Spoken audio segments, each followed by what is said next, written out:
Year of the Mecha is so close to the end. We're on the penultimate game, and what would have been the final game if this was the series' original concept of being a mecha month. Mechtoberfest, as I probably would have called it if I had gotten this shit ready for October last year. Kaboom Dragoon is here to see this game with me. Hello. And that game in question is Daemon X Machina, the actual Armored Core 6. I do not understand what people were going on about earlier this year, acting like they were playing some brand new game, but like it fucking came out 4 years ago, guys. Yeah, this is kind of a weird game, and it feels like the missing step between Armored Core 3 and 4. It's got that nice level of speed and accessibility that, without being overwhelming, that it felt like the 4 onwards kind of missed. Yeah, I mean, I would say, like, more than anything, that as far as what 4th generation should have been, like, this is like the sweet spot for that. Like, if they were really wanting to amp up the speed and just like put a greater focus on aerial battles, then like this game already does it. Yeah. So, oh man, this game, there's a lot to get into because, as you might imagine with kind of how I described this, I absolutely love this fucking game. It's a tiny robot, and it's probably about somewhere between 5 to 10 meters. Yeah, about that.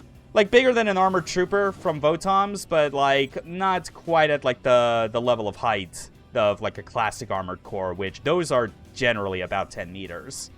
Mm. Oh, I mean, Hasio was referring to, my RoboCop samurai outfit.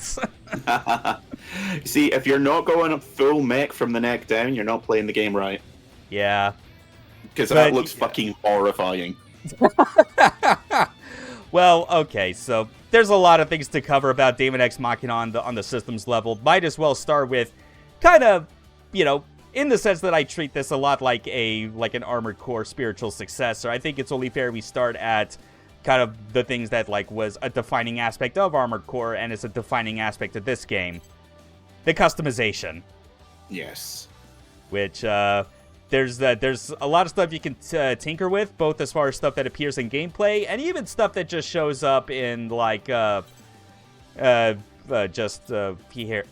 here, even on this screen itself. Like, this is a custom pose I have essentially set for my arsenal. That is the name of our mecha in this universe. You always gotta have, like, a special in-universe name for your giant robots. In this case, they are the arsenals. It's not a mech, it's a Vanzer. It's a Gundam!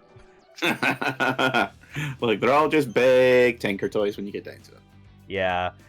That's it, though. Even when it comes to the customization, as you'll find, not many parts or categories for it that you would think to equip them with. Basically, it comes down to heads, which their main stats that they are designed to influence are, kind of like an Armored Core, stuff to do with, like, your lock-on radar capabilities, stuff like that. Some defensive properties that it adds to, but obviously not nearly as much as the others. Then, of course, you got, like, the body parts themselves, which these make up a big chunk of your defense, but also your flight boost speed. Flight and ground movement is a very major part of this game, like, once you see it in action, because bodies are what influence, like, your boost speed when in the air. Legs are what determine your boost speed when on the ground. Processor is essentially, like, your catch-all internal part. Like, Armored Core traditionally had stuff like your individual parts for, like, your generator and your FCS, which, your fire control system. And this, meanwhile, is, this takes all, like, the concepts of those internal AC parts and combines them into a single processing unit. Which will have an impact on, like, kind of changing, like, key parameters. I tend to go with the one that's referred to as memory up, because instead of a weight limit and energy limit, it's also consolidated all into memory, which is that meter you see up there near the top, total memory usage. Yeah. One thing that is different from Armored Core, though, is when it comes to the arms, because you are not tied to a set of arms that takes up the left and right slots. You actually get to mix and match which arms you want. Okay. Yeah. So I take it that means that obviously the arms have some effect on the performance of the weapons that you have equipped. Yes, as well as other properties. Like you've seen, like as well on the stats, there's like those kind of like extra parameters with like bars like at the bottom. Like this is a class of arm that is, as it describes, it excels at wielding melee weapons and thrown projectiles. So like throwing performance, melee performance, but has low reload speed. And you can see how those parameters as well change on top of the durability and fire rate support. But obviously that means, since this is something you can do that's different from regular Armored Core, that means I have a regular arm on my right and a dedicated gun arm on the left. It's a gun arm. Yep. Yeah, which I really Not do like that apologizing. detail. Weapons, meanwhile, it's like, does take after kind of what the later Armored Cores did, where when it comes to, like, handheld weapons, it's like, it doesn't make, like, a specific distinction between whether they're, like, specifically meant for, like, the right or left arm. It's more like you get them, and like, they could be equipped in either the left or right arm. You don't have to buy, like, a separate left arm version like you ended up having near the end of the PS2 generations. But, yeah, that was always kind of like, why are you doing this? Yeah. I mean, I think there was still, like, some, like, merit to it, like, overall, because, but, like, it was mostly to do with how, like, the weapon that you had equipped in your primary arm also had, like, a secondary effect on, like, your lock-on window, which was also determined at a base level by your FCS. Yeah. So it was the sort of thing where it was like, I don't know. I'm trying to go back and forth between, like, explaining, like, stuff from the old Armored Cores while also trying to focus on this. But boy, it was at least a thing that kind of it was more decision making, I would say, on the customization front. Whereas making it so that a single handheld weapon works in either the left or right arm in the same way kind of, like, removes that extra decision making. Obviously, less complexity means you can get more people in on it. But, whatever. I liked Armored Core even when it was at its most complex. You know me. Yeah, it just feels like after a while the granularity of it just seems a bit excessive. It's like, I steady on, man. suppose. Yeah. I mean, they did have individual part tuning after a point. Yeah, like once you get to that point, it's like, how thick and luxurious is your neck beard? Yeah. So the other category is shoulder weapons, which can range from anything to missiles, cannons, railguns, like blitz, as they call it, which are like, they're basically autonomous weapons. They're drones. They're funnels. And then okay. And then there's support, which you don't really have any reason to use these unless you're playing in multiplayer. Like, because there is co-op, multiplayer missions in this. Oh, yeah, I forgot to mention, when it came to the left and right arm weapons, like, the categories are bullet, laser, melee combat, which is, like, swords, special, which is, like, your kind of catch-all, kind of, like, they kind of have to do more with, like, specific status effects, because, like debuffs or something like that, because that also exists in this. Like, you can stun enemies, you can hit them with corrosive acid. And then you have I remember shields. there was stuff like overheating acid, which I think ruins your armor or makes you take more damage or something. Yeah, it's basically damage over others. time. Yeah. Yeah. And then, of course, there's shields, handheld shields, which this is one of those things where, like, even though shields technically existed in, like, second-gen Armored Core onward, they were always, like, a weird, tiny little thing that you had to manually turn on and off. But, like, these more resemble how shields were implemented in Armored Core Verdict Day, the last Armored Core game, where it was like, once you had it equipped, it was fully deployed all the time and covered, like, a huge section of, like, the front of your AC. So, like, it more was like actually full-on riot shields. Yeah, Yeah, that's actually like a good way to describe it. Like it actually felt more practical to use as a defensive weapon, whereas on the PS2 games it was like these cover so little area in front of me. Why wouldn't I just stick to using a laser blade? Yeah, they kind of felt like the intent was it was supposed to defend your body specifically, but it didn't really come across and didn't really feel like it was implemented properly. Yeah, not very satisfying in use and application. Yeah, that almost felt like they were saying, hey, you can parry missiles. You know, some of the games that they did later. Yeah, which is, that definitely never happened. You can only imagine how sick that would have been. Oh, so cool. Yeah. Then there's auxiliary, which is a very short category, but like there's like grenades, which I don't use, mines, which I especially don't use because that's setting traps. What I do use is stuff that's in the support class, which don't count as weapons. These are like the successor to the extensions in PS2 Armored Core, where they're designed to kind of like give you like auxiliary functions that aren't necessarily a requirement to play through it, but like if you find one that like opens up a playstyle that is to your liking, then there's no reason not to use it. In my case, I like using the down boosters. It's a simple function that just boosts you downwards immediately when you're airborne. Vertical dodge, essentially. Yeah. And then there's the pylons, which lets you equip the same right and left weapons, because this game uses the same weapon switching setup that like the core idea of it that was introduced in 5th gen Armored Core, where like, you know, because before it was like you would have like back-mounted shoulder weapons that would be their own separate thing that you could switch to, but they were always mounted to the back. But that's obviously like its own separate category. Here, it's like when you're in gameplay, you'll press a button to bring up like a quick menu that lets you switch between whatever weapon is equipped on your right or left pylon. And the beauty of it is, if you're, say, switching out your right-hand weapon, like I would do here, you are not limited to just swapping with what's in your right pylon. That was the thing with 5th Gen Armored Core, where they did it for the sense of realism and kind of limited mechanical complexity, that they were like, okay, right arm can only switch out right side weapons, left arm can only switch left side. Here, you can actually mix and match.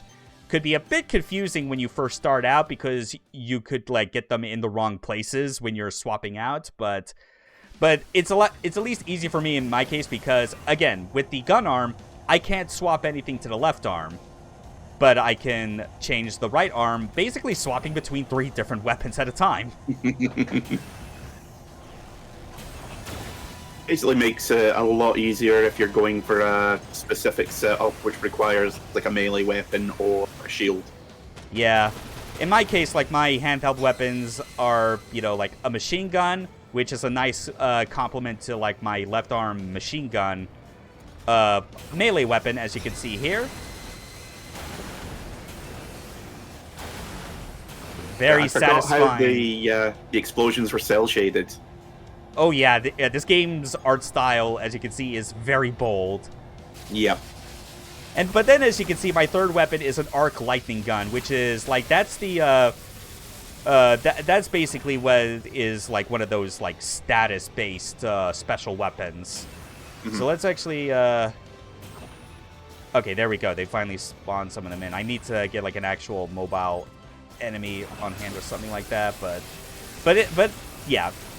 Basically, the idea is that, like, as long as you keep this arc gun, like, on an enemy, assuming it works in this training mode, but the idea is that it's supposed to inflict, like, a stun status that has them, like, electrified and they can't move and they'll fall back to the ground or things like that. Yeah. And for a lot of the missions where you have, like, AI partners, it's a pretty good thing to have if you're, like, if, say, they're being kept busy because an opponent's drawing aggro. And then it's like, oh, cool, I could just get, like, an easy, like, stream of lightning on them, get them stunned, and then, say, like, switch over to, like, my blade and just deal massive damage because they won't have the ability to dodge out of the way. And your options don't just end at weapons, by the way. There is, like, as you can see, like, there's VP vitality points. That's your armor, essentially. Stamina is your boost meter. Boost is, like, I am not exaggerating when I say this. This is the most fun I've had with a boost system in a mecha game since 3rd Gen Armored Core. This gets back to a lot of what I liked a lot about that game, about those games, which was most of your actions are all ultimately determined by how you ultimately need just one boost button to do most everything in this game. In fact, I would say that's the only boost button. Because you would think that, going into the air, that's kind of like, oh, you're using your boosters to go up. But when I hold A to boost up, that doesn't use my stamina. Mm-hmm. Neither do my down boosters. So it is, in essence, a one-button boost game, which is something that more games need to strive for in this genre. Because that was definitely something I did not like about AC4 and 5, even though I like 5th Gen quite a bit. Just the fact that they had to make so many, separate boost-related inputs that all pulled from the same meter. If you didn't master them all, then you were dead in the water. Yeah. I mastered them enough in 5th Gen, but it was still the sort of thing where it was just this detail alone is why, I could never rate it higher than 1st or 3rd Gen. Yeah, it's one of the reasons why I fell away from the series was just that you were expected to, after a certain point, you were expected to pull off, half a dozen boost dashes perfectly, or you were just, toast. Yeah. But and because of how simple and excellent it is to boost, that also leads to one of the things that I remember weeks, not even on the main game, but in the prototype missions, the little sort of demo that they released of the game that was sort of as a beta, trying to figure out basically trying to get around the thing that you also had to get around in Armored Core prior, which is if you hit the ground too hard and too fast, you're going to basically go into a bit of a landing stun, like that.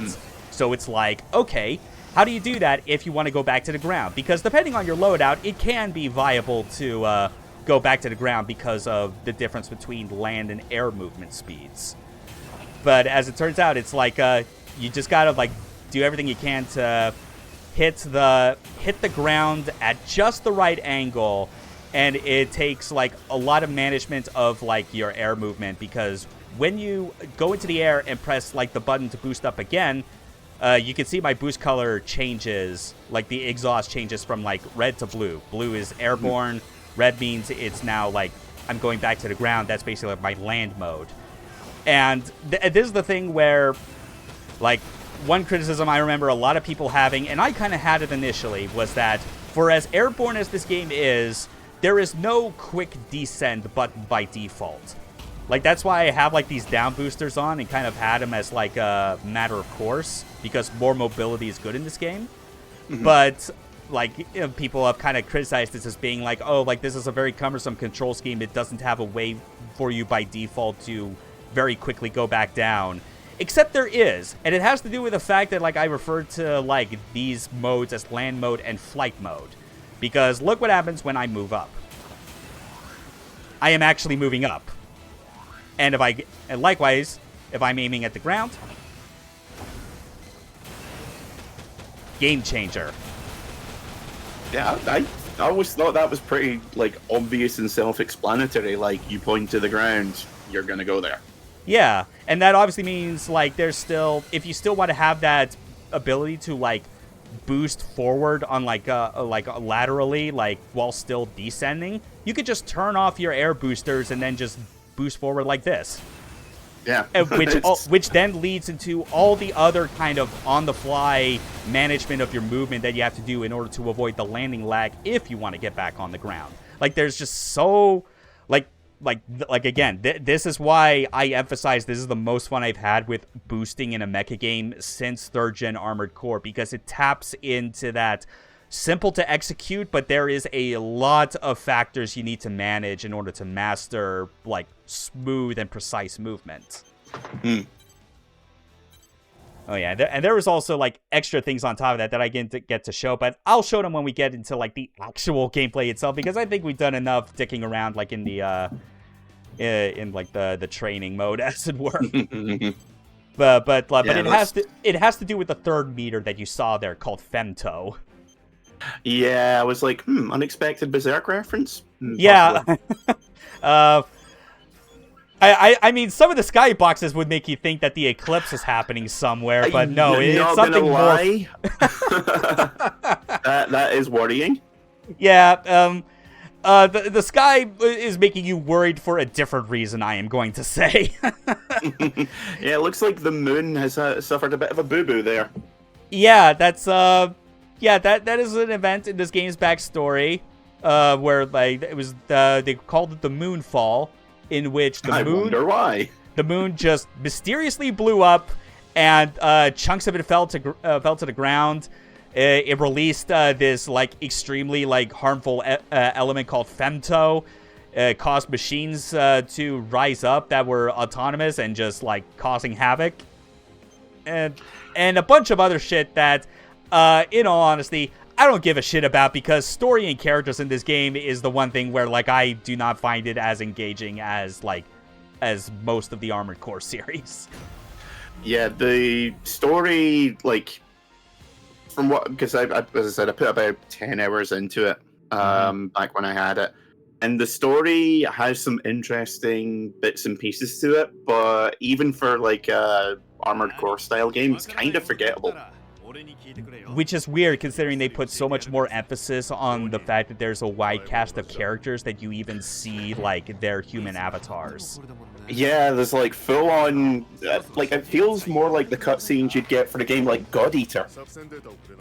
Yeah. It's funny you mentioned God Eater as well, because like I think when it comes to when we show the bosses, that there is a bit of a Monster Hunter element to how they got this game set up.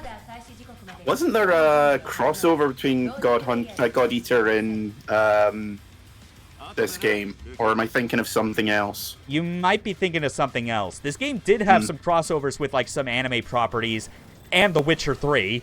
You know, noted anime property, The Witcher 3. Yes, Geralt-chan is kawaii as fuck. Yeah, well, it was like, and I'm because going to go throw up everything I've ever eaten for the last month. Oh no, I'm so sorry. Oh yeah, I also just zero shifted there.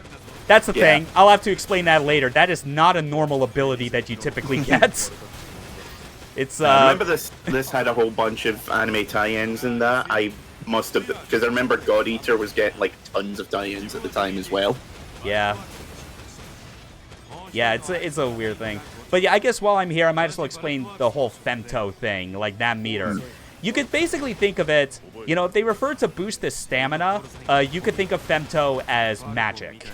It is essentially special abilities designed to heighten aspects of like you piloting your arsenal, which is shown by like those 3 circular icons. So I currently have the shield right here, which if these enemies will at least like shoot me at any point, you'll see it in action. But it'll create basically like an overshield that kind of protects me from damage. But the shield disappears if I so much as attack. Then there's the assault femto, the assault shift, which just boosts your attack power, but it does kind of put like a debuff, a slight debuff on your defense. And then you have your speed wing shift, I think it's called, and that just increases your boost speed while also preserving your stamina. But if you attack while in wing shift, then it will be disabled automatically. So it's the sort of thing where you have to pick one at a time, and you also have to commit to the rules that it has set for you so that it doesn't become super busted or anything, that you're suddenly boosting around with infinite stamina while shooting up everything. Like, use wing shift if you need to get from point A to B or do a strategic retreat. Use assault shift if you really want to like lay the damage down on like a really tough enemy. And use the defense if, say, you're in a fight where enemies are sniping you and snipers deal stagger on hits, and they're very hard to avoid because there's no tell for when they're about to fire. So that's, you know, that's an example of how you would use it if you're trying to make an approach. Also, one of the best pieces of music in the whole game. Yeah, which is, I mean, that could qualify for like most everything of this game. Like the unsung best part about this game, if you disqualify the gameplay, is the soundtrack. Oh no, the soundtrack is absolutely phenomenal. But Yes. I mean, this piece of music showed up at the end of No More Heroes 3. They knew what they were doing. The moment that made me get out of my chair and lose my shit when I played it on stream. It's like, Suda, what are you doing? Like, have you been spying on me? Oh no, when it started playing the very second, I was like, hang on a minute, that sounds like Rules of Nature. Yeah. Suda, you insane bastard. Oh yeah, getting back to And then it took me femto a second. quickly. Like as you kind of saw, like with my shoulder mounted weapons, like this is like laser weapons are the sort of thing where they use femto. So that's like an additional thing that like this resource is used for, not just for your shift abilities. So that's the kind of thing where, you know, especially if you like the idea of using like laser weapons like this, you're kind of like tasked with having to like think a lot about when and how you want to use like your femtometer, because it doesn't come back very quickly compared to stamina. Seems like it's 2 points a second, roughly. Yeah, a little bit. Not just the music as well, but the sound effects in the game are absolutely fantastic as well. Like, this is a game that you do want to play with headphones on. Definitely. Especially with, even getting back to the music, the fact that there's typically, like, lyrics that go on in a lot of these songs that you wouldn't normally notice if you were just playing this on, like, a regular speaker system. Yeah, especially if you're playing it just on the Switch in handheld mode, because the Switch speaker's not the best. Oh, yeah. That's right. This game, it did launch on Switch first, and then it came out 6 months later on PC. Naturally, I'm playing the PC version, and thank God Marvel has had the sense to include like a cross-save function in one of the patches, so I could just take my data from the Switch and immediately continue where I left off. I did not know that existed. That is like, more companies should do that shit. Yeah, it's something that Koei Tecmo should have done when they put Neo on PC, because I would have immediately switched over if I could. They should really do it, just because you know how they've got a habit of re-releasing the previous gen's games on the current gen with all the DLC in that. Yes. Being able to bring your save over from the last gen to the current one, that should be mandatory. 100%. Full agreement. So anyway, Char and Amuro came to the rescue. It's okay, I softened them up for you guys. Like for real though, like the joke about Char showing up is like, yeah, that much should be obvious because it was the red-colored arsenal there. But no, I'm referring specifically to their voice actors. That is literally the original Char and Amuro. Oh, god damn. Yeah, they got them in here specifically, and even their roles, in a way, like the sort of budding rivalry between them is just something that like the developers clearly wanted to do. Like, those guys would have been pushing like 60 or 70 at the time, right? Gotta be, yeah. Yeah, because Wow. I mean, it's been that fucking long since the original Mobile Suit Gundam. But I mean, whatever. Like, Mazinger Z Infinity, they got the original voice for Koji Kabuto and all those other like classic characters on that movie, and that was like 5 years ago, 6 or so, something like that. So I mean, as long as they're probably it's still a common thing for voice actors in Japan just to be like, oh, okay, I know it's been like 40 years since I last did this character, but anytime there's a new role featuring them, I'm gonna do it anyway. Yeah, I mean, they're still probably doing a lot of those defining roles are still ingrained in who they are, but also they probably still do plenty of like voice training and whatnot, because they probably still get other. No, they probably do get other gigs at the same time. Yeah, it's more of a thing in Japan where it's like, if a voice actor makes a role their own, then no one else is really allowed to touch it until they die. Mm-hmm. Yeah, Haseo bringing up like the specific ages. Furuya Toru is 70, Ikeda Shuichi is 74. Yeah, so they would have been late 60s when this game came out. Holy shit. Like, Props to them. Even if their character falls in the same problem as everyone else, where I find them super forgettable. Yeah. I mean, even just looking at that, you saw that cutscene where you saw Crimson Lord and Diablos, which like those are the characters voiced by Char and Amuro. But then you saw like the other characters part of that mercenary company, Bullet Works, like the young hotshot with the goggles and the T-Hawk looking motherfucker. Like you're starting to see like if you're thinking that's limited to just them, no, that's most everyone in this game. They try way too fucking hard to give them like some super defining characteristics like for that you immediately recognize them for, even though it's like, dude, like some of the best stories in Armored Core games have like really strong characters you remember and you don't even know what their face looks like. I'm pretty sure for like 90% of the series you never actually see a human. No. Outside of a mech. No, if you do see a human character like a raven, it's like they're already like fully geared up in like basically like Air Force pilot equipment or whatever, like the full helmet, oxygen tank, everything. Yeah. Like they do not want you to like get attached to the human side of who these people are. Yeah, off the top of my head, I can remember some like workmen running around in some of the areas in the first like the original PS1 games, and that's about it. Hasi, I think you're thinking of Xenoblade 2 that had several character designers. This, I think, was like the same character designers, but yeah, plug suits. Yeah, that's kind of like the equipment that they wear. But obviously, this looks very different because I am body modified all to hell. Because that's another aspect of customization to this game, not just the arsenals.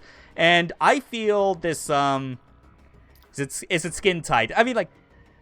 You saw the plug suits on Crimson Lord and all the others in that cutscene. It's like they got a little bit of a bulk to them. I feel like they're halfway between an Ava plug suit and the suits that AT's pilots wear in VOTOMs, where there's kind of like a baggy bulkiness to them. They're closer to like the kind of flight suits that pilots wear in the military, and they've got. But they are fundamentally designed for comfort because you are going to be sitting in a cockpit for hours on end. But you've also got like armor plating just in case you have to bail out. Yeah. Weapons, food, water, all kinds of stuff. Point is, they're made for comfort and not for fetishes. Which I think, at the end of the day, you can do both. Sure. Who said that? But yeah, the body modifications, like, you can modify your pilot because, surprise, surprise, an extra layer of gameplay that's not really that well fleshed out and, frankly, could be done without, is that you can get out of your arsenal and move around and do stuff. So, you can, basically increase, like, various stats or add extra abilities to your outer, which is what the pilots are referred to. And, like, it kind of goes along, like, these, like, branching path skill trees before you end up at the final level. And each level that you do, like, adds cybernetic modifications to your character. There are some upgrades that will add to, like, extra benefits to your arsenal itself when piloting. But they're not as frequent compared to, like, just, like, or as impactful as the outer upgrades. Yeah, this was one of the first things I found out about the game, which really got my interest for obvious reasons. And it's the fact that you can literally be, like, depending on what kind of armor and stuff you're wearing, you can literally just be a head on a metal skeleton. And there's no guarantee that that's still your face or your head. Yeah. And you're not just a brain. Like I said, I am Samurai RoboCop. You can't see anything but the lower face. It's one of those subtly horrifying things that I absolutely love. Yeah. And the fact that it's in... Like, it feels like that should be a game all in its own. Just with the idea and the concept. Yeah. And because of that, like, with like the specific path I went down, that's how I got that sort of samurai look. If I had gone down other paths on each of these skill trees, like the exterior of like my like metal body would be different. But this is also, as you can see, this is what I was talking about when I said I zero shifted that one time. This is called Blink, where you double tap and it uses some of your stamina to like quickly warp yourself in that direction. But obviously, but also on each upgrade, it gives you details about what horrible cybernetic mutation you're gonna go through in order to get this ability. Drastically affect your body. Like I said, just you could do an entire game, like Parasite Eve 1 and 2 style, about the fact you are literally stripping away parts of your body in order to pilot a mech better. Yeah. Like, just give me that game. Yeah. So, hi, Arian. Happy holidays to you too, man. Hello. Yeah. So that's kind of how it is. Fortunately, you can restore your organic body for a measly 20,000 credits, but that also means if you do want to respec, you're going to have to spend a shit ton of money all over again. I could do it if I wanted to. I mean, I do have like 3.75 million credits in the bank, but I don't know if like that would still be enough or not, because it is expensive and long term. Yeah, the idea is basically you only do it if you absolutely have to, unlike in other games which are just like, yeah, have like 50 respec points. We've got another like barrel load of them in the back. Yeah, if you need more. Yes, that is true, Arian. I am playing the game that you still want to play. You definitely should. I mean, like it's on PC. It's a modern enough game that it is the least amount of hoops you ever have to jump through in order to play any of these mecha games that I have played this year. No old consoles, no specialty controllers. You got a Steam account? Go for it. Yeah. Are you asking if it's on sale right now? I haven't checked, actually. No, I just said it's 60% off in the Steam sale right now. Okay, yeah, then go fucking get it. Also, we can get ice cream. 60% and all the DLC is 60%, but you don't really need like 90% of that anyway. Oh my god, yeah. Oh god, the DLC, all of like the weird decal stuff that like, I feel like as much as I love this game, I should get that, but at the same time, you look at the price as it is by default, that like, the DLC alone is the price of a new game. Like, it's fucking $60 in total. Yeah, well, I mean, the most expensive one that I can see here is about $5.39, which is probably about $8. And it just gives you a bunch of hairstyles. Yeah, it's a bunch of customization for like your outers and decals to put all over your arsenal. Yeah. A couple of plug suits, emotes for the multiplayer that no one plays. Yeah. I mean, unless you you specifically get people together, because there's PvE and PvP. The PvP people definitely barely play, if at all. Co-op is what the game launched with back on Switch, and is clearly what they made it for. They just added PvP afterwards because I guess enough people, which is to say not enough, basically made their voices loud enough. It's like, what do you mean I can't fight my friends? It's one of those unspoken rules that if you have one, you have to have the other. Yeah. Except if you've got PvP, you don't have to have PvE for some insane reason. Yeah, it reminds me how Neo 1 did not have a PvP mode until the first DLC, and they added it, but no one liked it even after it was added. Yeah, did they add it for the sequel? Because I know that it improved pretty much every problem that anyone had with the game. I don't know, and I probably never will, because I have played enough of Neo 1 to last me a lifetime. See, I actually prefer the sequel to the original. I know that's what I hear everyone says, but again, I don't want to go through that trek of getting back up to max level with my ideal build, because that's what I ended up at in Neo 1.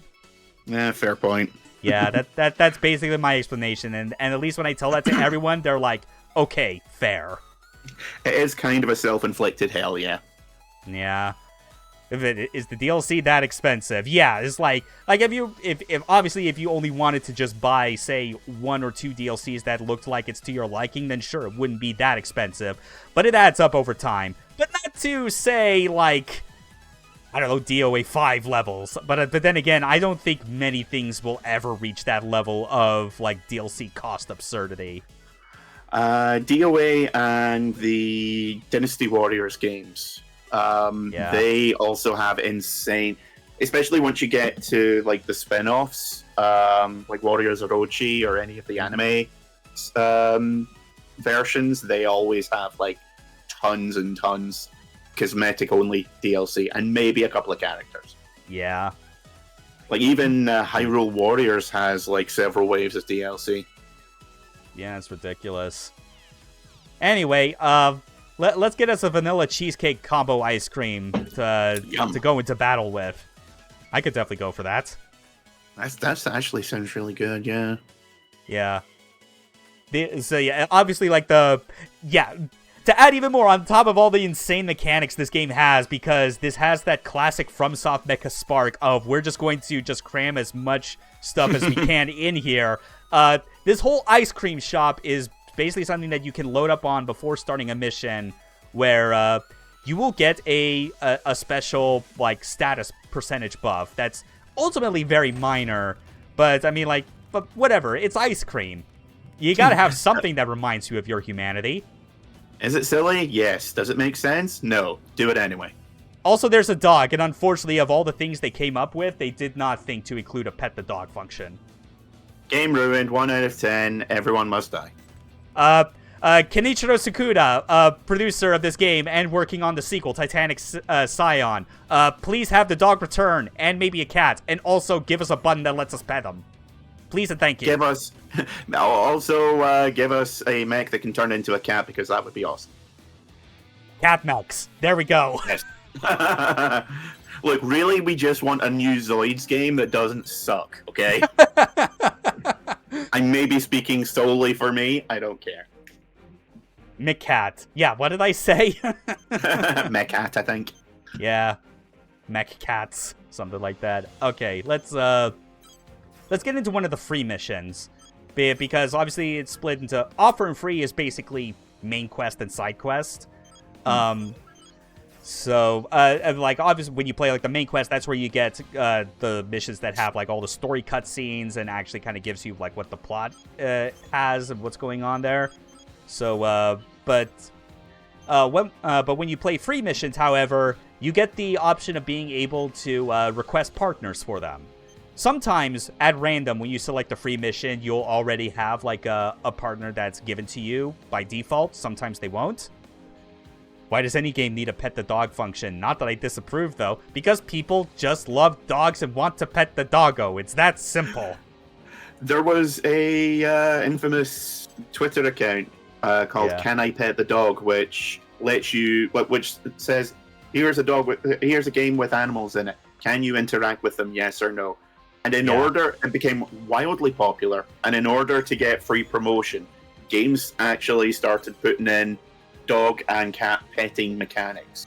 Like that. Yes. This one account has had more influence in the gaming industry than fucking Jeff Keighley. Yes, very true. So while I'm here, obviously, like, showing off the partner request function, this might as well be a good time to show off, like, all the stereotypical characters this game comes up with, because they could not just settle on something that felt, like, tonally consistent and appropriate. So we got Brigadier General, leader of Bullet Works, hardened, grizzled military vet with a magnificent beard. Yeah, of course, and he's bald, naturally. Yep. We got Char Aznabel. Char Baby Bell. Yeah. And then we got Bonebox, who's unfortunate name. Yeah, who's tattooed skinhead. Kind of looks like Patches from the Dark Souls games. Yeah, it's the hunched over position. I can kind of see that. Bald and hunched over, yeah. Yeah. Then there's Painkiller, who's just tattooed Benimaru. JoJo's Bizarre Adventure character. Yeah. Well, yeah. But I mean, even then, just with just the very high flat top, that's blonde, I was just immediately thinking of Benimaru. See, I instantly think either Benimaru or random XCOM guy. Yeah. That's true. Yeah. Then there's Falcon, T-Hawk X X-Pad or whatever the hell. I mean, it's fucking called Falcon. It's a fucking bird name. He's got vaguish Native American resemblances or whatever. Clearly not racist. And then we got Johnny G. an escapee from Scryed. Oh yeah, this dude. Yeah, Yeah, Johnny G is like, his role in the story is that he is like the way too friendly hotshot, like, basically before you came along, he was the new guy. Yeah. And basically like, takes it upon himself to be like, I'm your senpai now. Finally, I'm not on ship patrol. Yeah. There's Drake right here, so like the first female member. Yeah, Bishop kind of looks like for Murasame. Yeah, okay, yeah, that's yeah, I could see that. But then there's I kind of feel like that's what they were going for. Then there's Bishop, who is just real moody, misanthropic hacker dude. Captain Generico. Yeah, and then we got Lucio, or whoever the fuck that dude was from Overwatch. Yeah, Lucio. Yeah. And then we got Amuro, who's going through a very edgy phase right now. That's Amuro if you really got into Attack on Titan. I'm so sorry for him.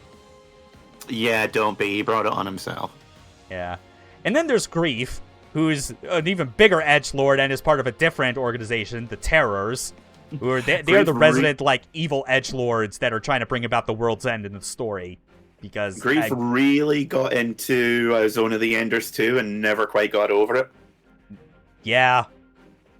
Yeah, but then there's other members like Regret, and Gloom. Yeah, so you gotta have your what you call him? Guy plays Mr. Krabs and SpongeBob. Oh, I can't unsee that now. Well, you've seen him in Detroit Become Human, right? That's him. Right. Oh, yeah. The dude that looks like fucking Hobo Dante from DMC5. Yeah. Oh my God. Yes. Okay. So we've got young edgelord, girl edgelord, and Hobo Dante edgelord. There we go. Careful. And then we get, give him any sass, he'll take away your Krabby Patties.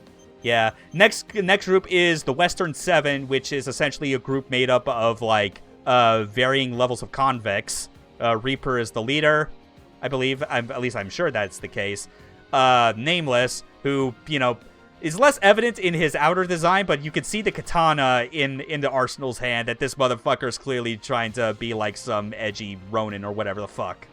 Big fan of Code Geass. Really love the Japanese Imperials. Yeah. Gargantua, who just basically speaks in monster roars. I am huge. Big McLord huge. Rouge Cinderella. So, like, again, like the obligatory female member of this group of convicts. Yep. Oh God. Hasio just gave us so that's even worse for Nameless. Nameless is a 4chaner. Oh, 100%. Yeah. Then there is Klondike, who speaks entirely in gambling metaphors. And then there is Red Dog, who is a psychopath who looks up to Klondike as his Aniki. I'm gonna go ahead and say, get yourself a better role model, because Klondike clearly sucks. Yeah. And then there's Sif, who is the obligatory, like, BBW representation of this game. No, see, we're totally diverse, because we've got several hot chicks and a not hot chick. Yeah. That's what diversity means, right?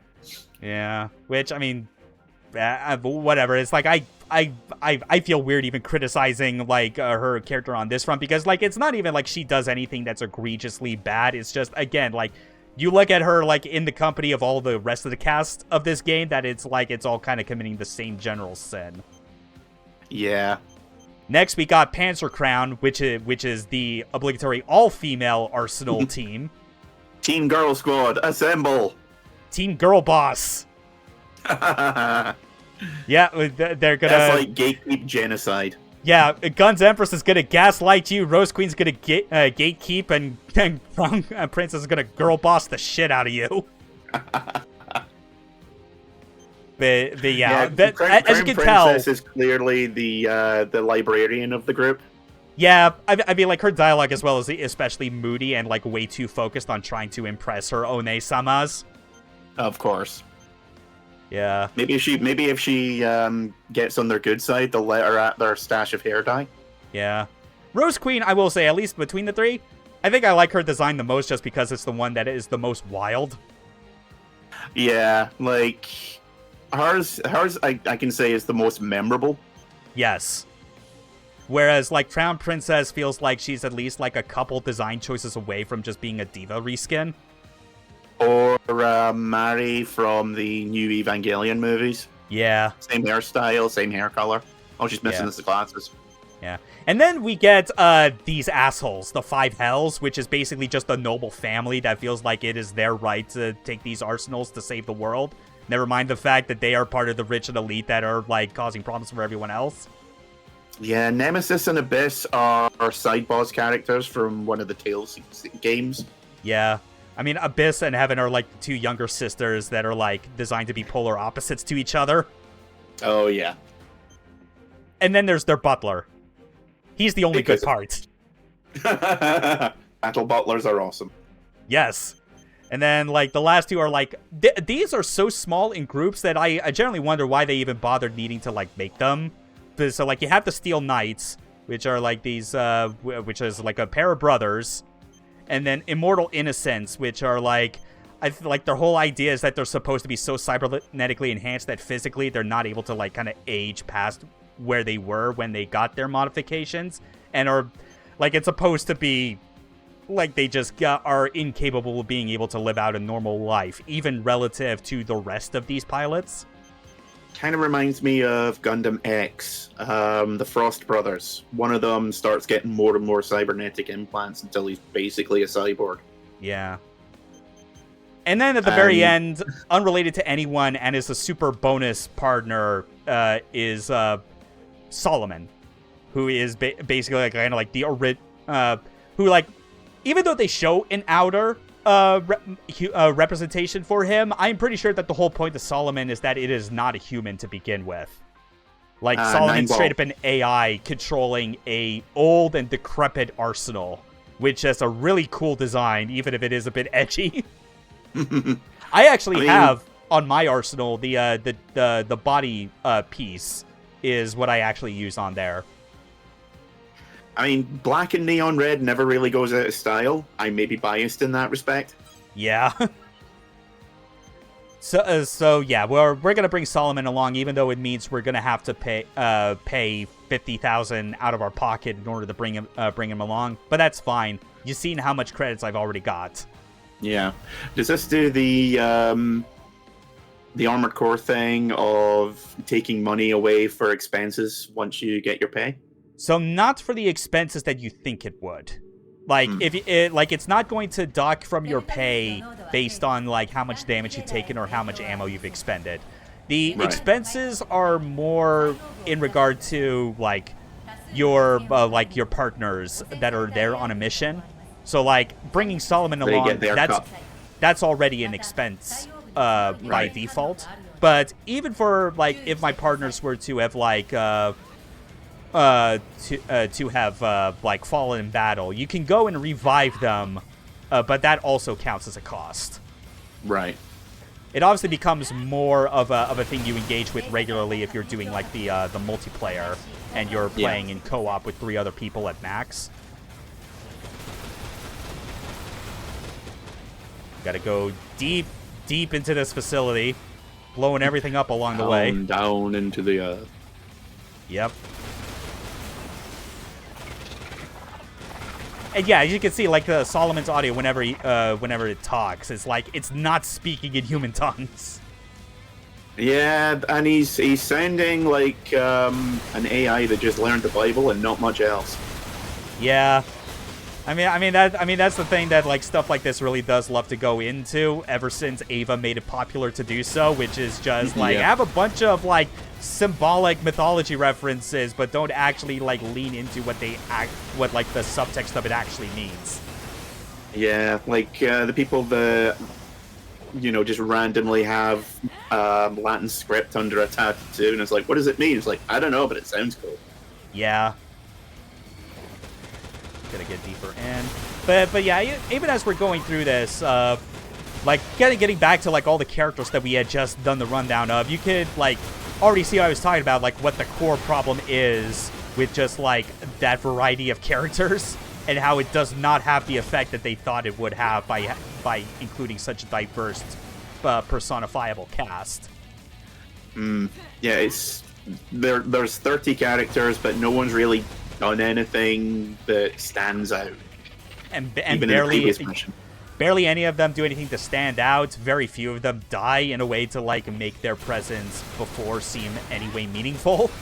Yeah, like that would be a great way to add like branching paths, even if it's just like for one story arc. Yeah, but like, it would definitely be a wild thing because, or even then, or just make it so that the characters that you are going to put most of the focus on just not have to be so boring.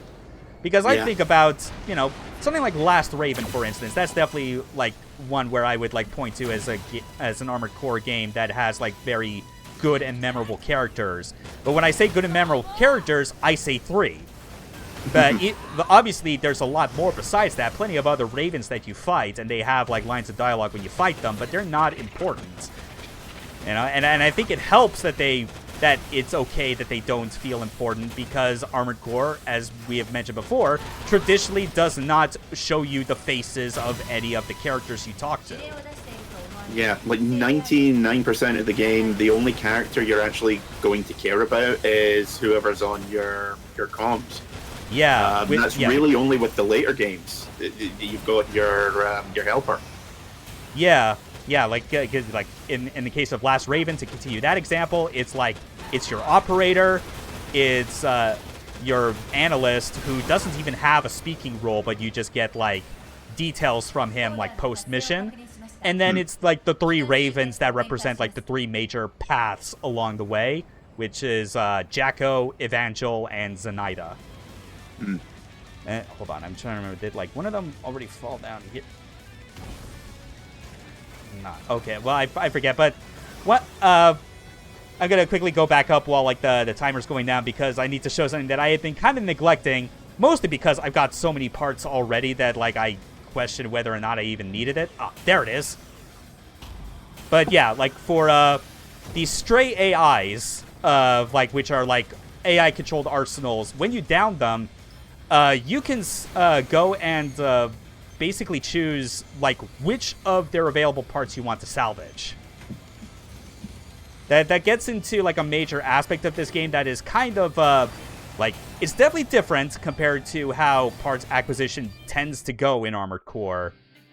But it's one that like I'd say like over the long haul I'm not as into because like this kind of gets back to what I mentioned offhand about how, like, when it came to the bosses, that it felt like there was a bit of a Monster Hunter influence. I feel like the grind of, like, trying to get more and more stuff also feels like it taps into that Monster Hunter element.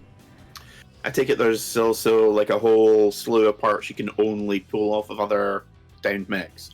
Not a whole lot. It's more like when you salvage a part... I guess I might as well go into the shop to kind of like highlight exactly. But as you can see, you can buy items that you have like found or like developed through R&D.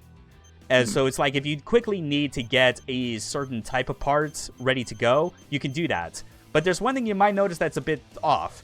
There are no slots for attachments.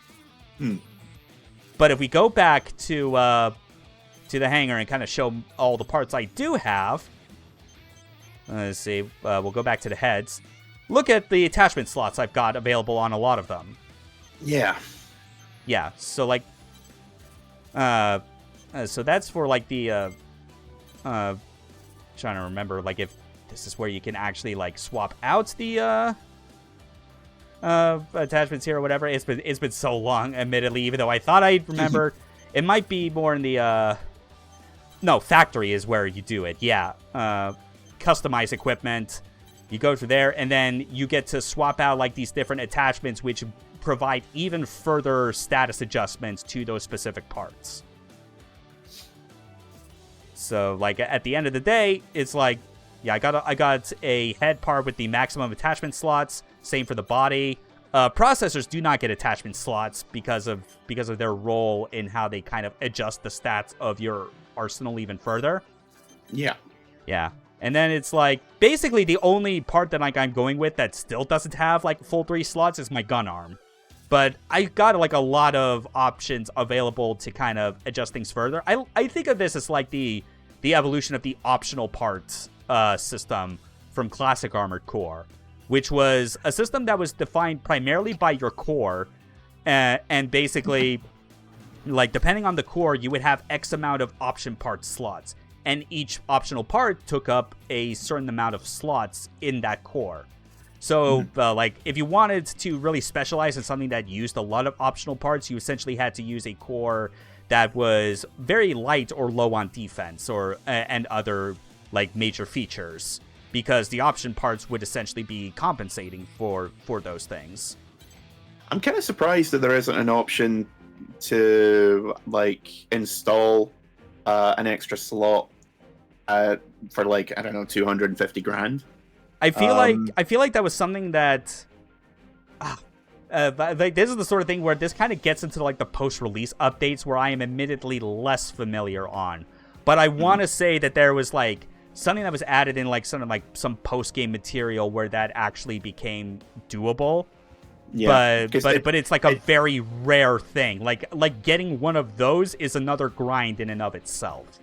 Yeah, because it kind of seems like a no-brainer, you know, because people, you know what people are like when they play these games. They Definitely will spend hundreds of hours for the perfect piece of equipment.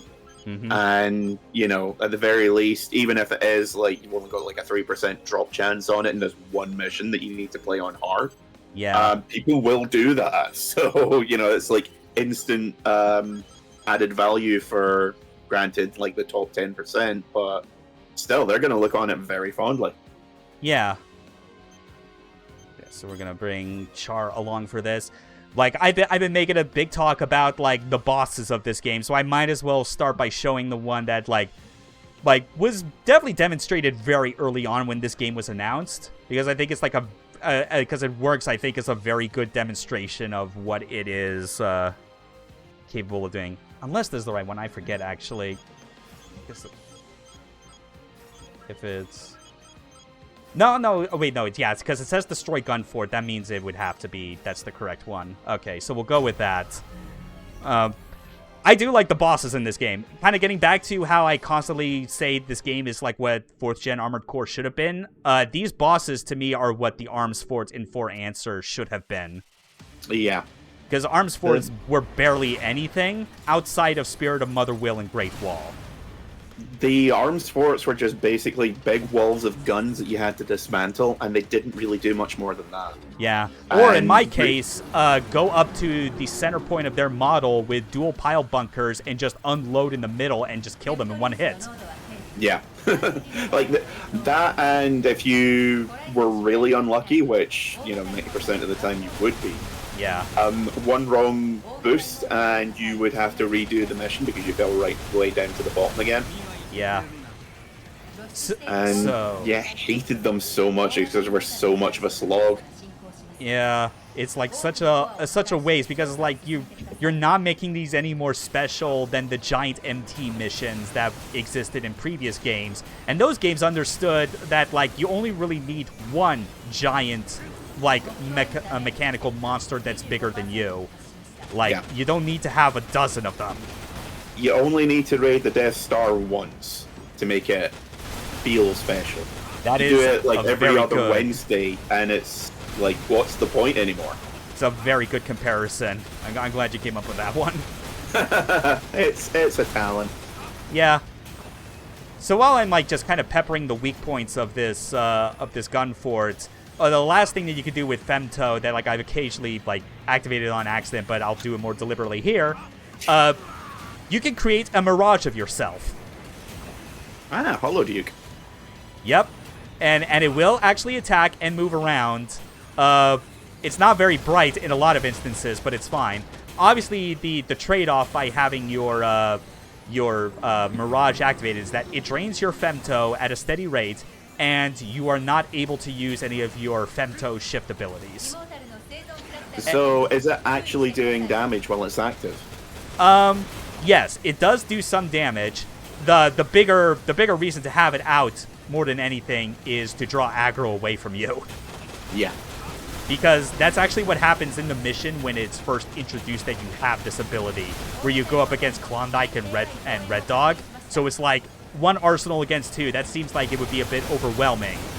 And naturally it is at that early point in the game, which is why it's suddenly revealed, oh, but you have this special ability to create a copy of yourself. Go for it. Enjoy your mid-season upgrade. Mm-hmm.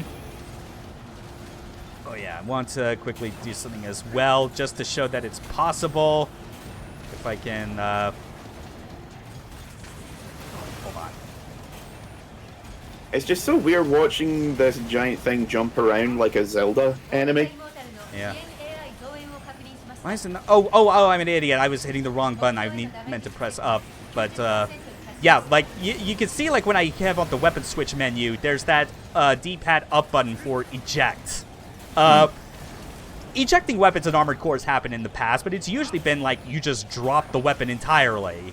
With how rad this game is and over the top, what do you think ejecting looks like?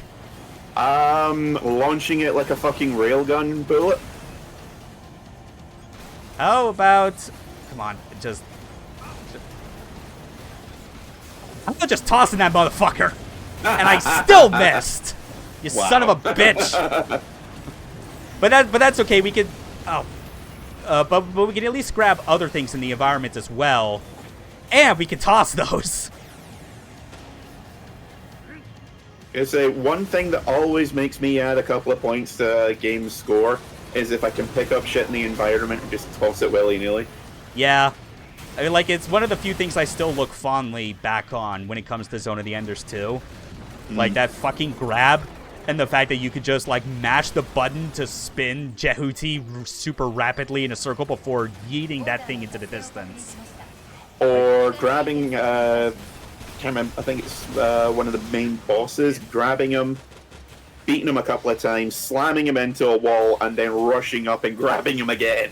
Yeah, it's like, I always will love Another Century's episode more, but man, like, that game definitely needed a dedicated grab button so you could do shit like that. I imagine the difficulty of it in those games is because you're dealing with units that are of such varying sizes that it would probably make no sense if something as small as Leisner was able to, like, grab a full-size Gundam or something, you know? It would be hilarious, let's be honest. Oh, yeah. just this the Psycho Gundam just being like, and what do you think you're gonna do? Oh, this. Yeah. So, let's see. What else is there to show? Yeah, there's these two, like, kiosks as well. Multiplayer, as you can see right here, was one that was made available, like, at the start. We're not actually going to be playing online. Yeah, the fortunate thing is that, like, with these, co-op missions, as you'll see, is, like, you can totally play them by yourself, and they're doable. But obviously, some of them can be really, really hard to do solo, but people have figured out how to do it in a way that doesn't feel like it sucks all the fun out of it. It's just a matter of getting really, really proficient. Yeah. There's always one person who works out a way to do the impossible challenge solo. Yeah. And a lot of these, I definitely think, are not, like, super impossible. The post-game ones that they... or the post-release missions that they added, rather. Some of them, I'm like, God, they really did want to... make sure that whoever was trying to do these solo would have the hardest time of their life. Yeah. Like this, Zerkror. These were added... Yeah, that is actually the fucking Eclipse. Yeah, it is. and the Eclipse is being heralded by this game's version, I truly believe, of Nine Ball Seraph. Like this game's equivalent of that kind of nightmare. Yeah, Nine Ball and actually Gus, considering the next one's the Black Knight. Yeah. Jesus. But we got right here, we got these different, like, co-op missions for the most part are all designed to fight, like, the bosses that you've been facing up through, like, the main campaign. Plus some additional missions that are designed to fight the members of all the different Arsenal factions. You know, so Immortal Innocence, Five Hells, Western 7, etc. Like, these Are those, like, you versus all the pilots at once? Yeah, or at least, like, certain sections of them. Because because I feel like, in general, Arian seems to note that the stream's lagging behind for him. Hopefully that's not something that's affecting everyone else. just going to the stream here. It looks okay. Okay, yeah, might just be maybe just give it a bit of a refresh and see what happens. Yeah, but yeah, as I was kind of getting to, it's like the generally the game doesn't try to pitch you against more than 3 enemy arsenals at once. So like, and considering how Bullet Works and the Western 7 have like a lot of members in their rank, like fighting every single one of those at once, that'd be a clusterfuck. I mean, don't forget, we have people out there that have modded in like every boss into one encounter and stuff like Kingdom Hearts and Dark Souls. So. Yeah, that's quite a nightmare.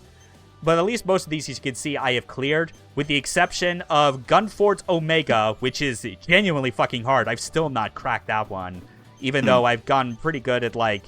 Well, that's also because Gunfort, I think, is, like, the only one so far that's here that is of the Omega class. The rest of these are, like, you know, Alpha and Beta. You know, very manageable stuff by comparison, but they are tougher than the versions that you fight in the campaign itself. So, we already did Gunfort. We'll find, like, another one that's, like, good to go with. Dreadnought, I believe, was, like, the big, heavy one with the sword that we fought in, like, one of those missions that we had to basically stall until Char and Amuro showed up. Yeah. I'll go with Dreadnought, actually. And then you proceed to create a room. I do wish the process was kind of different in a way where it's like where you just created the room first before you decided the mission, just so it was a bit smoother, instead of having to like rebuild it. It feels like it's 1 or 2 menus or steps too many in order to just start the game. Yeah, I mean, Japanese games with like great gameplay and online systems. Pick one. Yeah. But whatever, this will be a doable enough mission to do even solo, because again, like all those clear icons on them are like proof of that. So with those, is different difficulties, or is it, because I noticed the last one that you did had the bronze medal and then like 3 silvers for clearing it quickly? Those medals they're not medals, they're actually like your objectives. The bronze one that you see is always the primary, and there are up to 3 sub-objectives. Right. The co-op missions generally don't have the sub-objectives. Everything's more focused on just clear the mission and survive. Yeah. Obviously, if you do it with the fastest time, you get all of them then. Yeah. And even though you can play these solo, you do have the option, even still, to bring in AI partners. So I was reminded when I did this that, oh yeah, last time I did these, I decided to have the entirety of Panzer Crown with me, because there's only 3 members.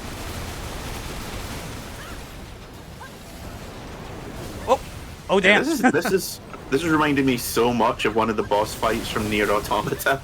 Oh god, yeah. This the only thing is it buries under the ground, whereas the big ore pots in Automata didn't. Yeah. So when it comes to finding all these bosses, like they all have different animations and like aesthetics to them, but the core things that will always remain is that there are these glowing pylons that serve as their weak points and you need to hit. And there you go. There's the actual like arc stun gun taking full effect there. It was brief, but it's something. But the idea is that like with these weak points, you want to focus on specific ones so that you have a chance of breaking off their like a major weapon of theirs.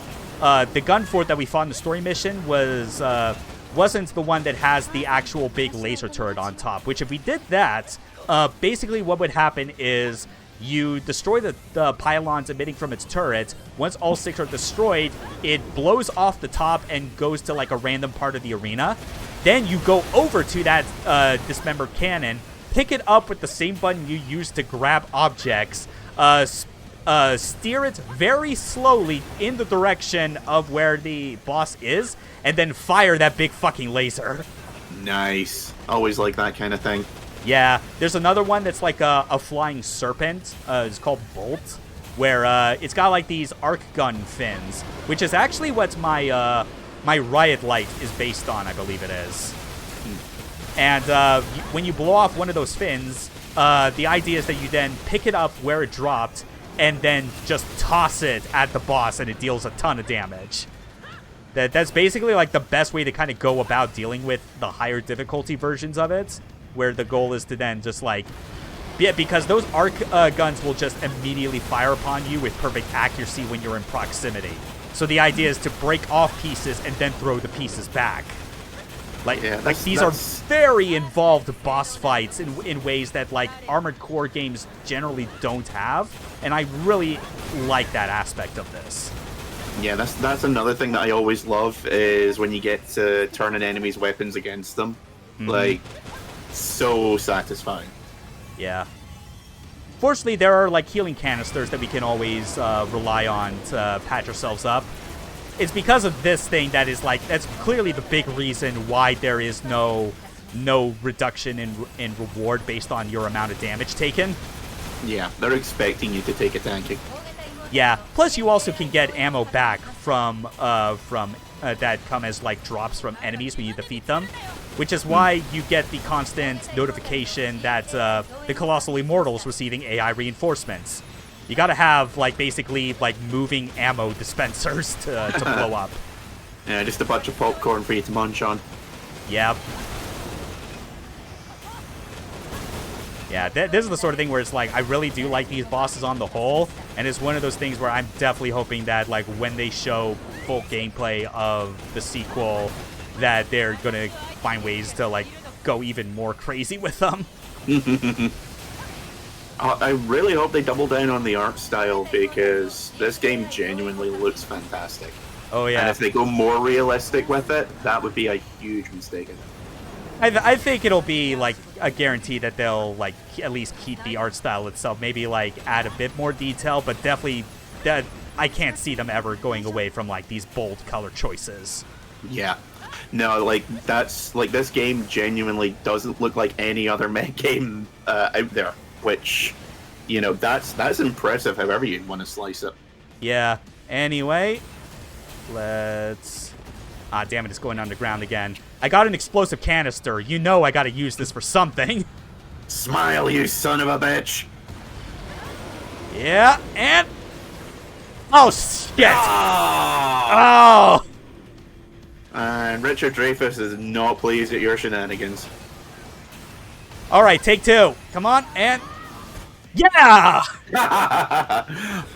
For a second there, just when it went black, I was like, the game's crashed, hasn't it? No, it always does that when it has to play this. Oh, yeah. Like, oh, man, you want to know what's even better than that? Is if you... this goes back to how you eject weapons.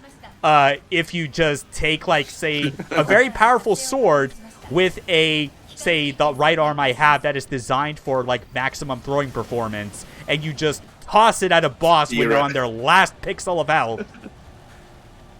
Like, this is what I love. This is why I love this game. Like, you could make any sort of arguments, however legitimate, about how, yes, it doesn't have certain levels of complexity that the Armored Core series was known for, and why, like, if you like that aspect of it, you're better served. And, I mean, like, I can understand that, because I still like Silent Line and Last Raven more than this.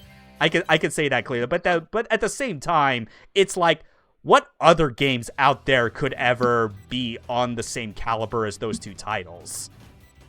I mean, when you get down to it, there's room for both games to exist. Like, there's a lot of people like myself who really enjoy the series, but find that the shift to complexity is too much. You know, like I get so lost in trying to fine-tune everything to make sure that it works. I kind of wind up, you know, focusing on the micro as opposed to the macro.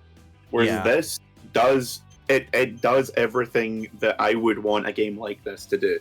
It gives me enough option for customization and to really work, you know, like really hone in on a mech the way I want it. But it's also easy to control and accessible enough that I don't feel like the game's talking down to me. Yeah, and it's like, I also get that there's like the very obvious appeal that people want, like the super high-flying, fast-paced anime mecha game. Like, that's obviously something that has, like, a lot of appeal to people more so than the ones that are all about, like, the simulation and minutia of the mecha control themselves. But it always bothers me as well when, like, that's so overwhelmingly the case and so few games ever get it to an insanely high bar that feels like it is worth the trade-off. This game, I feel like, on the systems level alone, absolutely makes it. It makes it to that point. Kind of in the same way that, you know, something like Gundam Extreme Versus is also, like, just one of those games that really excels at that. It's more of a multiplayer game, first and foremost, but like, it's very tight. Yeah, like I said, there's plenty of room for both types of game to exist, but because, you know, Armored Core is essentially the thought leader for these kind of things, it's kind of the direction it's gone in, unless it's an anime tie-in. Yeah, and Armored Core has been, you know, dead. Pretty much, yeah. So we're going into one of, like, the other, like, post-game missions that can be played online but is still offline. Oh yeah, and I forgot to make mention that this was a thing you could do. Hold on. Yeah, the little spinny with guns out. That is a maneuver you do by boosting in one direction, immediately boosting in the opposite while pressing both. This requires you to have like two machine gun type weapons, like one in each arm, and then like press those both buttons as you boost in the opposite direction.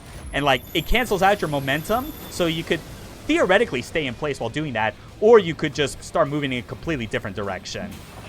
Completely pointless, utterly impractical, but they put it in anyway. I appreciate it. Yeah, that's like a lot of things that exist in this game.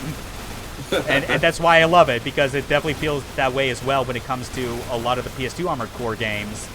There's even a lot of similar details like that in Another Century's episode. Like AC3 has Overman King Gainer, and they didn't need to do it, but they were rightfully obligated to include the monkey dance when you let King Gainer just idle for 30 seconds.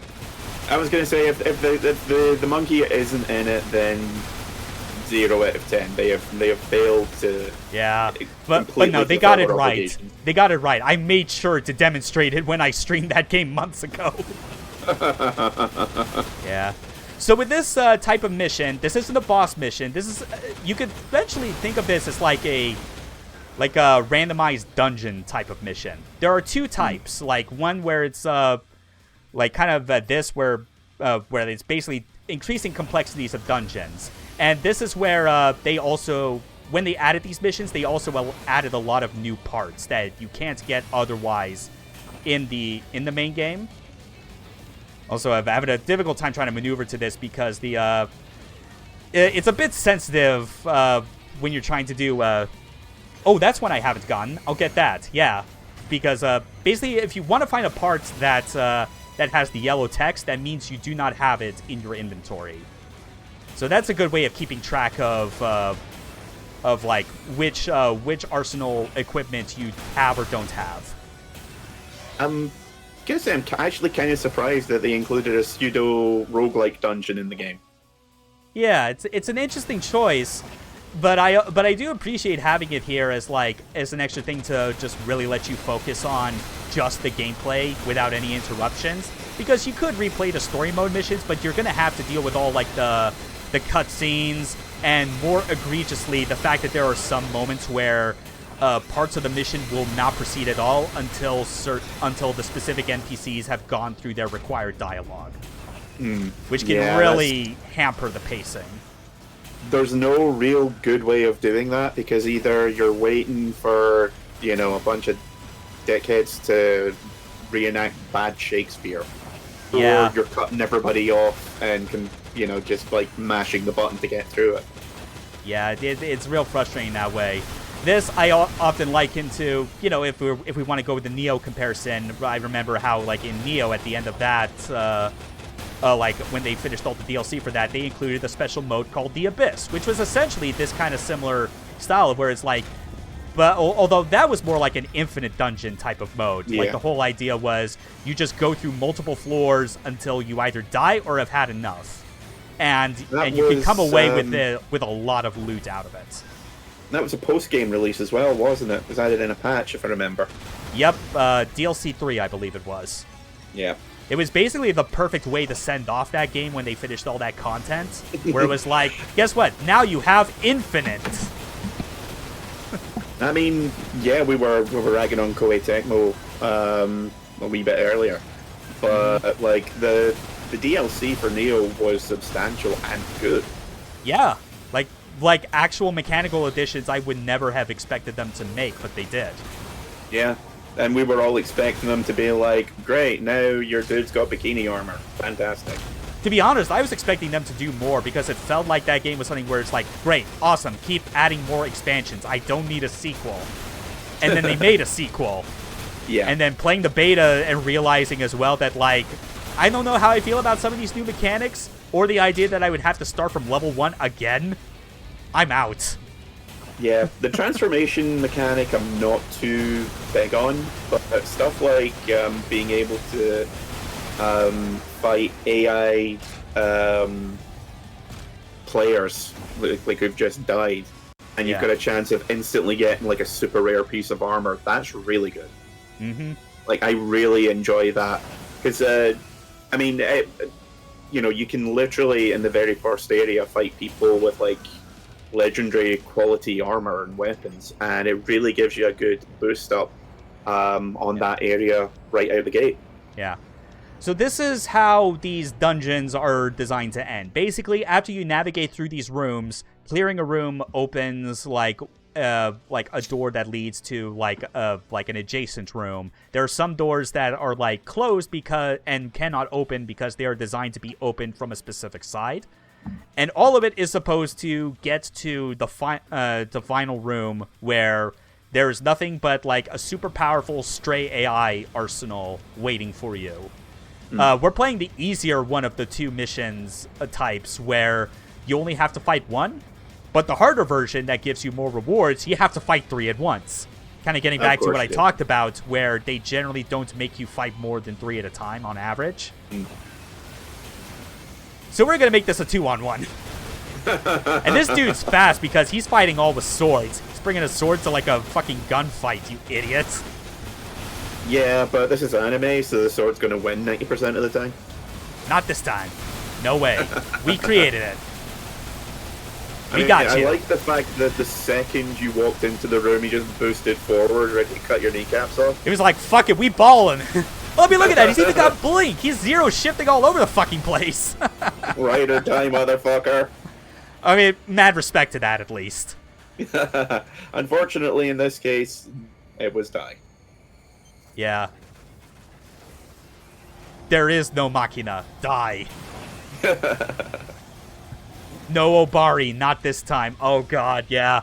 I mean, whatever. I feel like, oh god, how different would this game have been if this had like heavy involvement from Masami Obari? I feel like, you know how basically we got like let me switch back to the machine gun. How we got like, hold on, I'm trying to get. Yeah, how we got, like, this spinny thing. Like, I can only imagine, like, if we switched to the melee weapon and, like, there was, like, a special input you could do where you just hold the Obari pose with the sword, like, both before and after you strike down your enemy with it. Like, see, for a second, I got confused and thought you were talking about Koichi Ohata, the guy that did stuff like Genocyber and MD Geist. Oh, very different. And now that I want to see. Ooh, that'd be something. Well, I don't know. There's definitely all kinds of things that. Oh god, like my brain is like not a week goes by where my brain isn't just teeming with the possibilities of what Titanic Scion is going to be. Like, what are they going to add to the sequel for this game? Like, just once again, give me my weird body horror mechs. This is all I'm asking for. That totally would fit. I mean, especially considering just like the nature of like this universe and like femto and all that, and all this shit. Like, obviously, like keep the, you know, like the outer augmentation, keep like the customization for the arsenals, but expand on the part list or whatever. Oh yeah, I also do like as well, I didn't draw much attention to it when we started because there was so much to talk about. Major weapons that you have that you have acquired or developed will get featured on like these giant like panels across the hangar. Weapon racks, yeah, that is very cool. Yeah, it's a nice little detail they give you to kind of highlight just your progress in acquiring all your different parts. Which, speaking of like progress in acquisitions, might as well go to system. Assuming it's from here or play log. Yeah, it is. Still nice. Only 88% on just equipment, but I got all the body modifications. Item collection is like quite a lot. There's like, oh my god, there's so much. They give you so much to try and make sure that like you'll have ample amount of reasons to like keep playing this game. Yeah, like all the mission ranks cleared, equipment usage, like basically showing like how much of like the different types of parts in each category I've used, most contracted partner, PvP stats, which I've obviously not engaged with and I'm not going to bother with. Yeah, no one really cares about that. Yeah, there's so much. But yeah, but titles as well.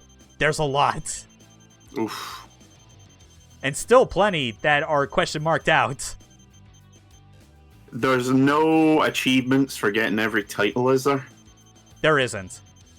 Thank God, because that way lies madness. Yeah. I mean, even then, because I did the save transfer on this, it did not automatically proc the Steam achievements.